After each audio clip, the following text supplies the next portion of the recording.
Want to clear your FaceTime call history on your iPhone, whether it's for private reasons or to declutter your call logs?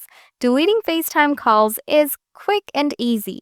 Follow this guide to remove your FaceTime calls in a few simple steps. Solution 1: Delete individual FaceTime calls. Here's how you can delete specific calls from your FaceTime history. Open the FaceTime app on your iPhone. You will see a list of recent FaceTime calls. Swipe left on the call you want to delete. Tap Delete to remove the individual call from the list. Solution 2: Delete all FaceTime call history.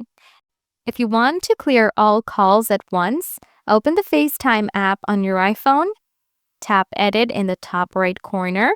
Tap the minus button next to each call you want to delete, or select Clear All to remove the entire history.